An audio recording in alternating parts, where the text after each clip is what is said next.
Hi everyone, JUSTPADRIDE Snowboard channel with a little Korua Pencil 159 on my workbench. Dropped off today by a customer, and the board is brand spanking new, and often people ask me here how they should tune their boards. How did it come out of the factory? Personally, I don't really care too much about this because I simply tune my boards right out of the wrapper to the standards that I appreciate. And yeah, therefore it doesn't really matter to me what the factory did as long as they didn't mess anything up. However, if you don't have any kind of tools to measure this, like there are tools to measure side and base bevel, side edge angle and base bevel, but you can also just, if you know what you want, you can also just take your tools to it and go to town. So for example, if I want an 88-degree side edge, but this thing is tuned at 89, well, all that's going to happen is that I'm making it sharper. And if it's an 87 and I actually think that's too sharp, well, all that's going to happen is I'm making it a little bit duller. So you can't really lose anything by just taking your files to it and giving it a go. So let's have a look how this guy came out of the factory. First thing that I noticed when I flip this thing over is these little ripples here. You see this? That goes over the entire board, and when I run my hand over it real fast, I do feel that there's a bit of a ripple effect going on. And this is something that can happen if a base grinder has like a funky bearing, or maybe the pressure wheel that pushes the board down onto the belt is not set to the right speed.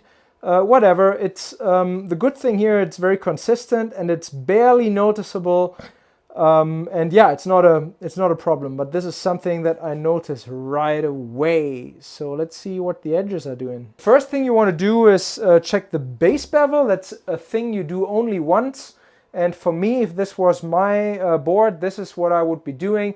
Check the base bevel right now and then set it and forget it until I actually get a base grind or damage the base edge severely. So I'm using a 1 degree base bevel guide here.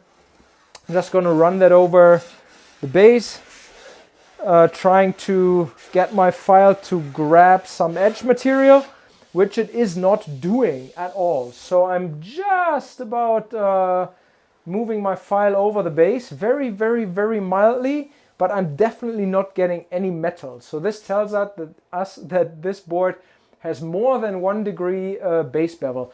There are tools to measure this, but they are silly expensive. And as I said, like, since I would want to set my bevel right here, right now, I'm not doing any harm by simply checking it right away with a file and a base guide. To check the side edge, what I'm doing here is the old Sharpie trick. I'm just gonna make this side edge all black, and then I'll take a file to it, and that will reveal instantly where I am actually removing Sharpie, and that will tell me whether my side edge guide is at the same angle as what the factory did. So before I do the edge, one quick note on sidewall removal. I'm often being asked why I'm not showing this, and I said in my 1-hour edge tuning tutorial that these tools, these sidewall removal tools, are actually pretty pricey and they're not that easy to use. So if you have one snowboard and you want to get into tuning, I would highly recommend, if you feel like you're not getting any edge removed because your sidewall is in the way, take the board to a shop, ask them kindly to remove your sidewall. You're probably going to pay them $10, and then that's that. If you do have a quiver of multiple boards and you want to learn this and you think it is worth purchasing one of these, sure, go ahead, and I may eventually actually show you how it's done, but it is something that you want to practice. On this board, however, there's no need to do that. Let me show you why. So when I run my thumb from the sidewall to the edge, I can actually feel, like right where you see the bright line here, that my edge is actually proud enough to simply go straight to metal. This sidewall is not like straight enough, straight up enough to actually get in my way. And that is great. That's fantastic. That's kind of what I want. Yeah, and down the road you can eventually, after about 4 edge tunes maybe, remove some sidewall so it doesn't get in your way. All right, so here's my 88-degree side edge guide, and we're gonna go to town and see what kind of Sharpie we're removing here.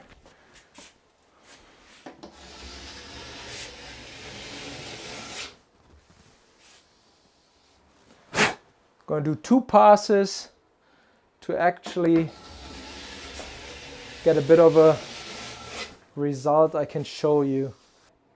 Here's my Sharpie in black, and here's where I just shaved off some material. So what does this tell us? If I'm shaving off material high on the edge, that means that this edge is tuned at a lesser level, at a lesser degree than 88 degrees. It's probably tuned at 89 degrees. Hence, I'm starting to shave off material right here, and eventually that line down here is going to disappear, and I have it set at 88. Yeah, so I'm just gonna finish this guy, and that's all good. The edge was very clean right out of the factory, very smooth, no kind of coarseness. Like sometimes I can tell that an edge didn't get finished in the factory, as in it was only run over a belt sander, but then not finished with diamonds or ceramic stones. Yeah, that's a thing. Some companies don't go all the way. And yeah, this one here was really good. It's 89 degrees side edge and a little bit more than 1 degree base bevel. And as I said earlier, like I personally don't care about that. I set my edges the way I want them on every given board. I do care about general quality, as in like, do I feel like the company has good quality control, and do they care, right? So like an edge like this that is properly finished, the company definitely cares. That's great. So yeah, hope that will help you to figure out what your board came out of the factory with in regards to its tune. And yeah, happy learning. See you out there. Bye-bye.